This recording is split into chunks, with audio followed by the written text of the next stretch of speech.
A fines del siglo XIX, el capitalismo entró en una nueva fase a través de lo que conocemos como División Internacional del Trabajo, que no fue otra cosa que el reparto del mundo entre las distintas potencias. Así, grandes empresas internacionales se instalaron en los países periféricos y algunas llegaron a ser tan poderosas que actuaron prácticamente como un estado independiente, utilizando los recursos naturales locales a su antojo.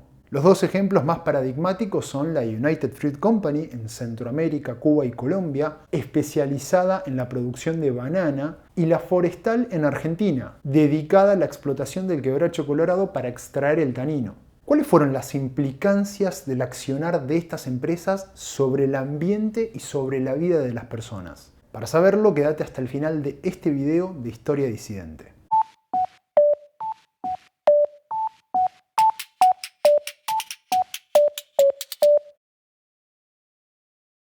La Forestal nació en 1905 en Londres y rápidamente se expandió en las provincias argentinas de Chaco y Santa Fe. Para 1914 ya había absorbido a empresas competidoras nacionales y extranjeras, tenía sus propios puertos fluviales, sus propios ferrocarriles, de hecho llegó a tener una extensión aproximada de 400 kilómetros y poseía más de 2.200.000 hectáreas de tierras forestales.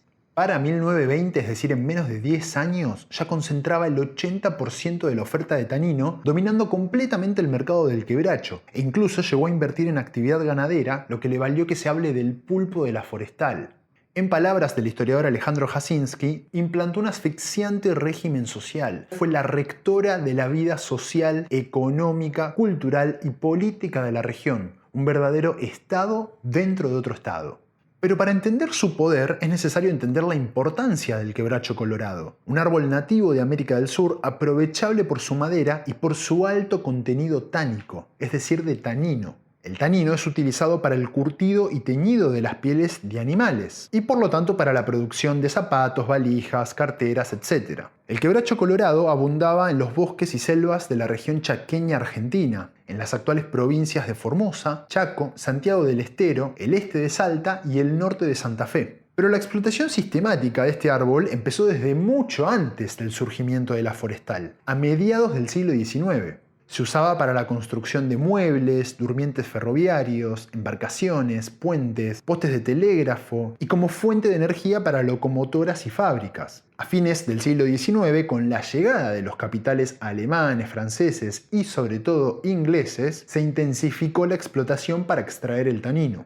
Esa explotación se hizo sin tener el más mínimo reparo en el impacto ambiental de la eliminación del quebracho, que actuaba como especie dominante en su ecosistema. Se hizo mediante la tala rasa, un corte al ras del suelo de todos los árboles de una plantación, un método que tiene irreversibles consecuencias ambientales. Por ejemplo, deja al descubierto grandes extensiones del suelo, que termina siendo erosionado por la lluvia, el viento o los cambios de temperatura. También genera la pérdida del nutritivo y fértil suelo orgánico llamado humus, que es producto de siglos de descomposición. Las hojas, las ramas, los troncos, los cuerpos en descomposición que se acumulan en el suelo dan forma al humus, que termina siendo una importante reserva de materia orgánica. La excusa para usar la tala rasa sin pensar en la posibilidad de una regeneración artificial era que el quebracho tarda 150 años en alcanzar su rendimiento tánico óptimo, lo cual no es así, ya que el árbol tarda la mitad. De todas formas, no hicieron prácticamente nada para investigar. No lo hizo ni la Forestal, ni tampoco el Estado Nacional, porque todo esto contaba con la complicidad del Estado, quien simplemente los dejó hacer, aun cuando algunos dirigentes políticos denunciaban las atrocidades de la Forestal. De hecho, existía una ley, la Ley 1054, que reglamentaba la explotación de los bosques nacionales no concedidos en propiedad, ley que le importó muy poco a la Forestal porque explotó casi 200.000 hectáreas de tierras fiscales.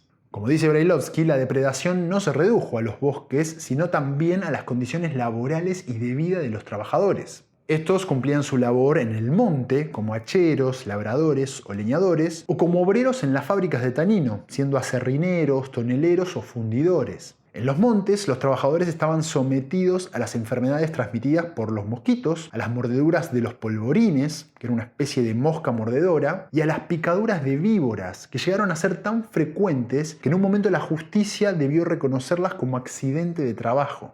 También estaban expuestos a la enfermedad del quebracho, que era producida por los primeros contactos del trabajador con las esquirlas del árbol en tala. Provocaba cansancio del cuerpo, pesadez en la cintura, fiebre y edemas en las piernas y pies. Una persona con esta enfermedad podía quedar inmovilizada por más de un mes y en algunos casos con secuelas que la dejaban fuera de toda actividad productiva de por vida. Y a eso se le sumaban otras enfermedades ya conocidas como la viruela, el paludismo, el tifus o el sarampión. Todo esto era generado por las precarias condiciones de vivienda y de higiene en las que vivían los trabajadores. Algunos vivían en campamentos como las arranchadas o las ramadas, otros en centros de obraje y los más afortunados en pueblos como Villa Ana o Villa Guillermina. Pero incluso en esos pueblos la situación sanitaria era dramática. No había un sistema hospitalario y solo había un hospital en Villa Guillermina, el pueblo más grande y la sede central de la empresa.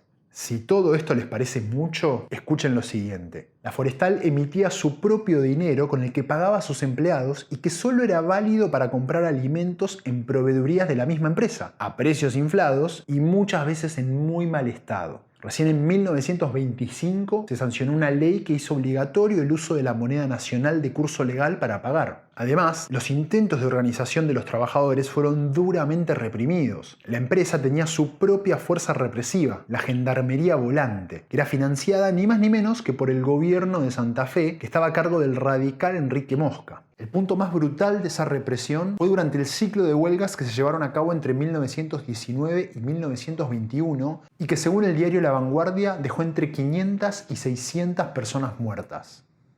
En la década de 1940, con el aumento de la sindicalización, las nuevas leyes laborales y el rígido control de precios de venta que ejercía el gobierno, entre otros factores, hicieron que la explotación deje de ser rentable. Y entre 1949 y 1971 se cerraron la gran mayoría de las fábricas de tanino. No se preocupen por la empresa, porque encontró muy rápidamente un sustituto para el quebracho colorado. La Forestal se trasladó al sur de África para continuar la producción de tanino a partir de especies cultivadas de mimosa, que le daba un tanino de menor calidad pero de más rápido crecimiento. Mientras tanto, los pueblos ligados a la explotación del quebracho comenzaron a despoblarse, y uno de los principales motivos fue la falta de agua potable, ya que la Forestal destruyó los tanques cisternas que había instalado y la población se quedó sin agua de un día para el otro. Por ejemplo, en Villa Guillermina, en 1933 vivían casi 7.000 habitantes, y para 1970, después del cierre de la fábrica, quedaban apenas un poco más de 2.000 personas. Si llegaste hasta acá es porque el video te está gustando, así que dale like, suscríbete al canal, deja un lindo comentario y si decís, hey, quiero ayudar a este pibe a que siga haciendo videos como este, podés comprarme un cafecito en el link que está abajo en la casilla de descripción del video.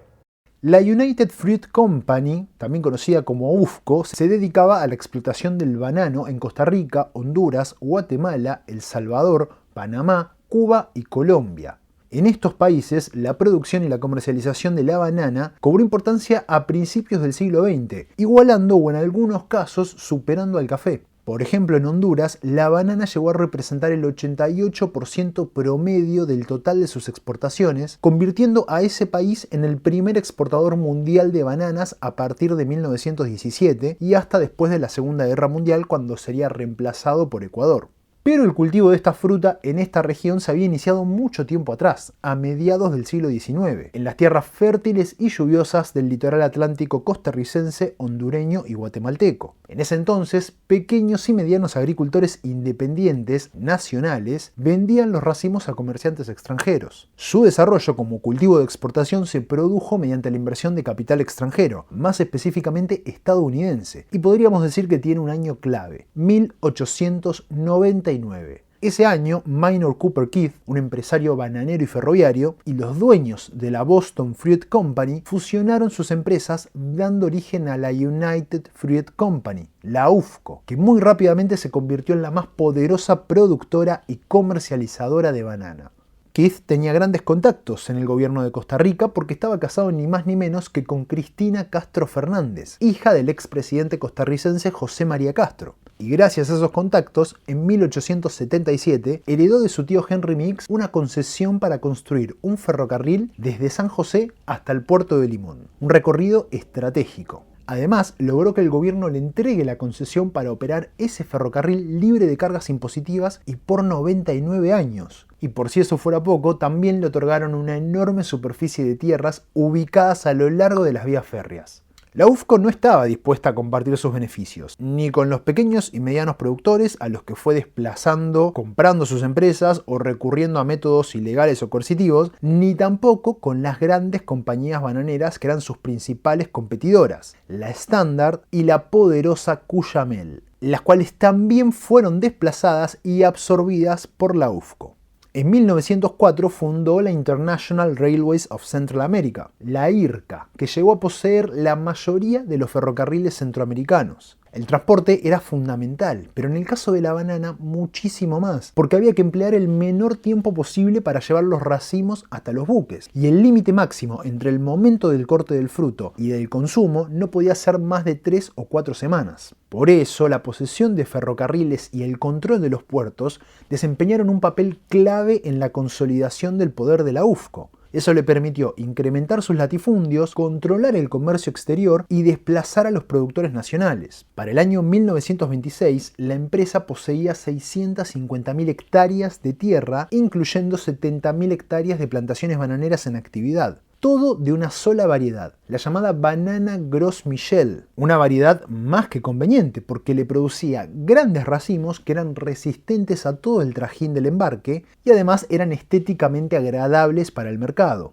Fue prácticamente la única variedad vendida en los mercados estadounidenses durante 70 años. Para construir este imperio bananero tiraron abajo bosques y drenaron humedales. Todo eso creó el contexto para el mal de Panamá, un hongo que penetraba por las raíces y se dirigía hasta el follaje, donde causaba que las hojas dejaran de funcionar y que finalmente la planta infectada se desplomara. Para el año 1910 este hongo ya estaba presente también en Costa Rica y por esa época aparecieron epidemias similares en Honduras y en Guatemala. El problema era que los clones de la variedad Gros Michel tenían pocas barreras genéticas para defenderse del hongo. Algunos científicos argumentaban que una solución a largo plazo sería encontrar una variedad de banana que sea resistente a ese patógeno. Y de hecho intentaron reemplazarla por varias especies, pero al principio no tuvieron éxito. ¿Por qué? Porque el mercado estadounidense se había formado en torno a las cualidades y a los tiempos del banano Gros Michel. Y finalmente lo lograron porque la banana que hoy comemos está modificada genéticamente, es un clon. Incluso el sabor es diferente al de la banana del siglo XX. ¿Qué pasaba con los trabajadores? ¿Cuáles eran las condiciones en las que ejercían su labor? Bueno, desde ya de sobreexplotación, prácticamente iguales a la esclavitud y además físicamente peligrosas por el uso de agrotóxicos y la exposición a enfermedades como el dengue o la malaria. Además, al igual que la forestal, la UFCO pagaba a sus empleados con fichas o cupones que solo podían ser cambiados en los comisariatos, es decir, en proveedurías que eran propiedad de la frutera y que estaban adentro de las plantaciones. Así todo, la UFCO no pudo impedir la organización de los obreros, quienes realizaron numerosas huelgas reclamando por sus derechos laborales y que siempre fueron sangrientamente reprimidas. La más emblemática, por el nivel de brutalidad, tuvo lugar en Colombia, en la llamada Masacre de las Bananeras. El 6 de diciembre de 1928, tropas del ejército ametrallaron a obreros de la UFCO que estaban en huelga desde hacía un mes reclamando mejoras en las condiciones de trabajo. La masacre dejó aproximadamente 1.800 obreros muertos. Y además, si algo caracterizó a la UFCO fue su constante intervención política en todos los países en los que operó, especialmente en Honduras y en Guatemala. Pagaba sobresueldos a los funcionarios públicos locales o regionales, promovía la carrera política de dirigentes afines a sus intereses, financiaba partidos políticos o campañas presidenciales, y si todo eso no funcionaba, planificaba y financiaba golpes de Estado, como el de Guatemala en 1954 contra el gobierno de Jacobo Arbenz. Ese golpe fue planificado junto con la oposición guatemalteca, la CIA y el gobierno de los Estados Unidos. De hecho, varios miembros del gobierno estadounidense de Eisenhower eran abogados, accionistas o directivos de la UFCO. Por ejemplo, John Foster Dulles, el secretario de Estado, su hermano Allen Dulles, director de la CIA, John Moores Cabot, secretario adjunto del Departamento de Estado de Asuntos Latinoamericanos, o Henry Cabot Lodge, embajador ante la Organización de las Naciones Unidas. Y además formaba parte de este selecto grupo un personaje que acá en Argentina lo conocemos bastante bien, Spruill Braden para los amigos, embajador de Estados Unidos en Colombia, Cuba y después en Argentina, en donde se involucró explícitamente en la campaña presidencial de 1945, oponiéndose a Juan Domingo Perón. Después de su puesto en Argentina, encontró trabajo como lobista de la UFCO en Guatemala, y digo encontró trabajo porque literalmente cobraba un sueldo por eso, y se opuso fervientemente a la Revolución de Octubre y al gobierno del presidente Arbenz. Si quieren saber más sobre este tema, hay un video en mi canal que está específicamente dedicado a esto, a la intervención política de la UFCO en Honduras y en Guatemala, sobre todo en el golpe de Estado contra Jacobo Arbenz. Pero volviendo a la UFCO, y para finalizar, en 1969 fue comprada por la Zapata Oil, una empresa petrolera entre cuyos fundadores estaba George Bush, futuro presidente de los Estados Unidos. Pasó a llamarse United Brands Company y después Chiquita Brands International, que es el nombre que tiene hasta el día de hoy. Los casos de la UFCO y de la Forestal son solamente dos de todos los que podemos mencionar. Al día de hoy, las empresas multinacionales subordinan la naturaleza a las lógicas especulativas del mercado, privatizan y mercantilizan nuestros recursos en un modelo en el que predominan los monocultivos, los transgénicos y los agrotóxicos. Como lo hicieron la UFCO y la Forestal, este modelo muchas veces solo puede imponerse mediante la violencia, silenciando o eliminando a voces disidentes, como pasó con Berta Cáceres, o como pasa actualmente en las provincias argentinas de Chubut o Catamarca. Porque no solamente destruyen el ambiente y la biodiversidad, sino que también eliminan la posibilidad de mercados locales, afectan la salud de trabajadores y consumidores y sobre todo condicionan a las futuras generaciones. Vimos que estas empresas lograron evadir el poco o nulo control estatal y que incluso llegaron a comportarse como un estado aparte, de la misma forma que hoy lo hacen Monsanto o Barrick Gold. Es más, actualmente, y como herencia del neoliberalismo, hay todo un andamiaje jurídico internacional a través de la OMC, de los tratados de libre comercio, que protegen a estas empresas frente a las legislaciones nacionales. Y para enfrentar esto es necesario, más que nunca, el fortalecimiento del Estado y sobre todo la organización del campo popular. Nos vemos en el próximo video. Chau.